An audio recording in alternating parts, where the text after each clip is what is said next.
Bueno, aquí estamos de nuevo con nuestros videos sobre integración múltiple. En este caso vamos a plantear la expresión del volumen de un sólido limitado por el plano coordenado XY, por un cilindro circular de radio 2 y eje Z y por un semicono, también circular, de eje de simetría Z. A ver, vamos con el volumen. Sólido lo llamamos E mayúscula, limitado por un semicono con vértice en el punto de cota 2 en el eje Z.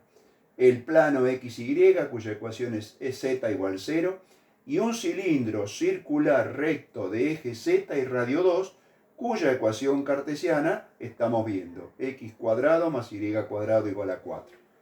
La forma es un vaso de vidrio. De afuera, podríamos decir, tiene la forma de un vaso de whisky, y la cavidad para poner la bebida tiene la forma de un semicono, un embudito.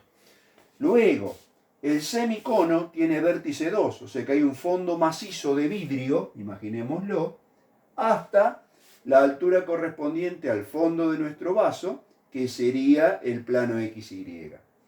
Si lo miramos con el eje X hacia adelante sin dibujarlo, eje Y a la derecha y eje Z por arriba, el cilindro determina las paredes y el cono, el semicono, determina la cavidad de nuestro sólido. Y el fondo, donde se apoya nuestro sólido, observen que es el plano XY recortado por el cilindro. Por lo tanto, tenemos un disco completo con centro en el origen de coordenadas y radio 2.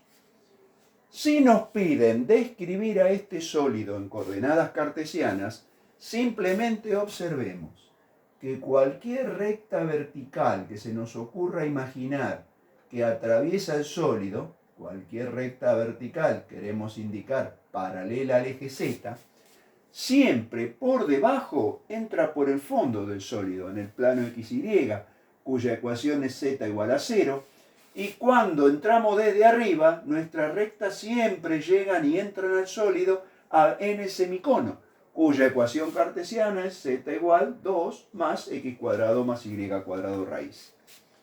Luego, Z ya está determinado su intervalo, vamos con X y con Y. Para eso nos vamos a la proyección del sólido sobre el plano XY, que en este caso es el fondo del sólido. Y aquí tenemos un disco completo, cuyo borde es una circunferencia. Despejamos, por ejemplo, Y, y vamos a tener dos opciones, ¿no? Pasamos restando, raíz cuadrada, signo más, signo menos. La raíz cuadrada positiva, Y igual raíz cuadrada positiva de 4 menos X cuadrado, corresponde a la semicircunferencia superior. Y la raíz cuadrada negativa, en todo caso en la ecuación, corresponderá a la semicircunferencia inferior. Cualquier trazo paralelo al eje Y que querramos imaginar, vemos que por debajo se apoya en la semicircunferencia inferior y por arriba se apoya en la semicircunferencia superior. Último intervalo ya es numérico obligadamente. X varía entre menos 2, el punto que está más a la izquierda, y 2, el punto que está más a la derecha en nuestro gráfico. Ya podemos mirar. Podríamos, si nos piden plantear el volumen, por ejemplo, resolverlo en cartesianas. Pero estas expresiones con tantas raíces cuadradas, ustedes ya tienen experiencia de haber practicado, a veces complican un poco el cálculo en las integrales. Otra cosa que podemos observar es que nuestro sólido tiene eje de simetría Z. El eje de Z es el eje de simetría del cilindro circular, el eje de simetría del disco en el plano XY, que es el fondo de nuestro sólido, y es un eje de simetría del semicono. Si encontramos que un eje, en este caso el eje Z, es el eje de simetría, muy bien, podemos pensar que podría ser viable, casi con seguridad, un planteo con coordenadas cilíndricas con eje Z. ¿Qué queremos decir con eje Z? Z queda expresada en forma cartesiana. Recuerden que las coordenadas cilíndricas y las cartesianas comparten una coordenada. Luego, Z ya dijimos, plano XY, Z igual 0, cilindro. En la ecuación del cilindro, r cuadrado coseno cuadrado más r cuadrado seno cuadrado, factor común, simplifican y ahí tienen el intervalo de variación para la coordenada cilíndrica Z. R y tita, disco centrado en el origen de coordenadas, disco circular, perdón, centrado en el origen de coordenadas y radio 2. No vamos a andar dando mucha vuelta. La coordenada R de 0 a 2, tenemos el disco completo, la coordenada tita de 0 a 2 pi.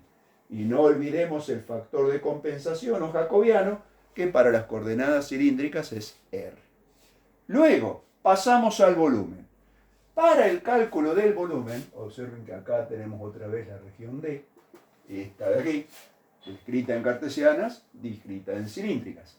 En cilíndricas es mucho más sencillo, 4 límites numéricos, una ventaja a la hora de calcular posiblemente. Decimos entonces, volumen del sólido, siempre el primer planteo, integral triple de la constante 1, diferencial x, y y z en todo el sólido.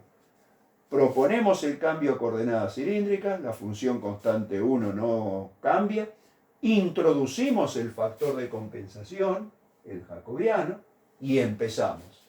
Diferencial z, r y tita. ¿Por qué z primero? Porque tiene uno de sus límites que es la expresión de una función. Por lo tanto, para z es la primera integral que vamos a resolver. Para r y para tita, donde sus límites son numéricos, podemos decidir libremente en qué orden las queremos integrar. Integramos para z, r es constante, evaluamos con la regla de Barrow, distribuimos. Y acá nos queda para r una integral directa. Integramos 2r, y al integral me queda r cuadrado al integral me queda r cubo sobre 3, evalúo.